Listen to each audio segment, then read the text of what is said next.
آئیے تمہیں کہانی دل آویز سناؤں، اسلام کے عروج اور بانک پن کی مختصر کہانی آپ دیکھ لیں کہ حضور جب جلوہ فراز ہوتے ہیں مکے میں تو اللہ کا گھر 365 بتوں سے بھرا ہوا ہے۔ وہ دنیا کے اندر خدا کا پہلا گھر اور 365 بتوں کا قبضہ ہے اس گھر کے اوپر۔ پھر حضور آئے اور دعوت دین دی اور آقا کریم علیہ السلام نے ان بتوں کے لوث سے کعبہ کو پاک کیا۔ کہانی اتنی دل آویز ہے کہ حضور نبوت کے اعلان کے 13 سال گزارنے کے بعد جب مکے سے ہجرت کر کے مدینہ روانہ ہوئے تو مسلمانوں کی تعداد 100 سے متجاوز نہیں تھی۔ جن لوگوں نے ہجرت کی ہے تاریخ پڑھیں۔ سن 2 ہجری کو بدر کے مقام پہ حق اور باطل کا پہلا ٹکراؤ ہوتا ہے۔ مسلمانوں کی تعداد 313 تھی۔ جو لوگ گھروں میں تھے ان کی تعداد بھی ساتھ شامل کر لیں، بچے اور خواتین بھی شامل کر لیں، 600-700 لوگ بنتے ہوں گے۔ اور 8 ہجری کو فتح مکہ ہوا اس واقعہ کے 6 سال بعد۔ تو فتح مکہ کے موقع پہ مسلمانوں کی تعداد جو سپاہیوں کی تھی وہ 10,000 تھی۔ اور پھر 8 ہجری کو یہ واقعہ ہوا ہے تو 10 ہجری کو حجۃ الوداع ہوتا ہے۔ 10 ہجری کو حضور کے سامنے جو لوگ بیٹھ کے خطبہ سن رہے تھے ان کی تعداد 1,44,000 تھی، اور جو گھروں میں لوگ شامل تھے ان کو بھی ملائیں تو 6 لاکھ تک پہنچتی ہے۔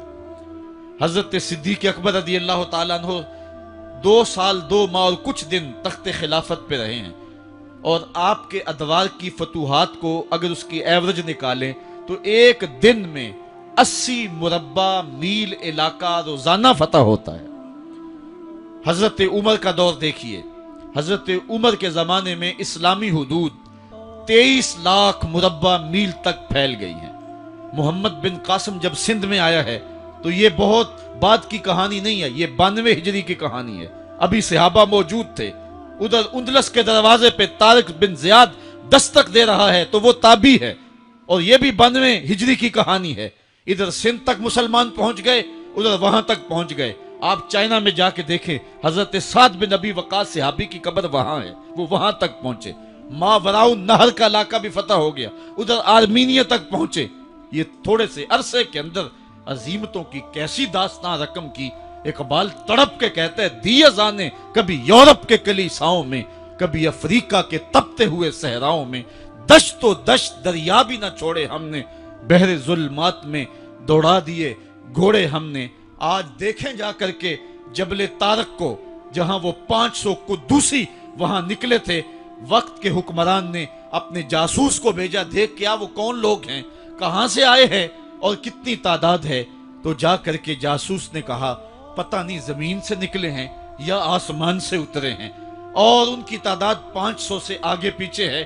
اور پھر ان 500 لوگوں نے یورپ کے دروازے میں داخل ہو کر کے حق اور باطل کے اس مارکے کے اندر وہ عظیمت کی داستانیں رقم کی کہ اقبال خراج پیش کرتے ہوئے کہتا ہے، یہ غازی یہ تیرے پر اسرار بندے جنہیں تو نے بخشا ہے ذوق خدائی، دو نیم ان کی ٹھوکر سے صحرا و دریا، سمٹ کر پہاڑ ان کی ہیبت سے رائی، دو عالم سے کرتی ہے بیگانہ دل کو، عجب چیز ہے لذت آشنائی، شہادت ہے مطلوب و مقصود مومن، نہ مال غنیمت نہ کشور کشائی۔ وہ کہانی کتنی دل آویز ہے۔ اے سرزمین اندلس ہے یاد تجھ کو، تھا تیری ڈالیوں پہ کبھی آشیاں ہمارا، چین و عرب ہمارا، ہندوستان ہمارا، مسلم ہے ہم، وطن ہے سارا جہاں ہمارا۔ پوری دنیا پر اسلام کے پھریرے لہرا رہے ہیں اور اسلام کے جھنڈے لہرا رہے ہیں۔ حضرت عمر رضی اللہ تعالی عنہ کا زمانہ ہے جب یروشلم فتح ہوا۔ حضرت ابو عبیدہ بن جراح رضی اللہ تعالی عنہ حضرت عمر کو دعوت دیتے ہیں کہ آپ مدینے سے چلیں اور یروشلم میں پہنچیں۔ حضرت عمر مدینے سے چلتے ہیں، کتنا بڑا قافلہ لے کر کے، کتنا پروٹوکول ہے۔ حضرت عمر اکیلے اور ساتھ ایک غلام، اور اونٹ بھی ایک، باری باری سوار ہوتے ہیں، کبھی غلام سوار ہوتا ہے کبھی عمر سوار ہوتے ہیں۔ حکمران تو وہ تھے لوگوں کی دہلیز پہ امن دینے والے، لوگوں کی چوکھٹ پہ جو ہیں وہ نور بانٹنے والے۔ آج کے حکمرانوں نے تمہیں رمضان المبارک کے اندر لوڈ شیڈنگ کا پیکج دیا ہے، اور آج بچے بھی تڑپ رہے ہیں اور جوان بھی سسک رہے ہیں، اور ماہ سیام میں جن اذیتوں میں قوم کو مبتلا کر دیا ہے وہ کسی سے مخفی نہیں ہے۔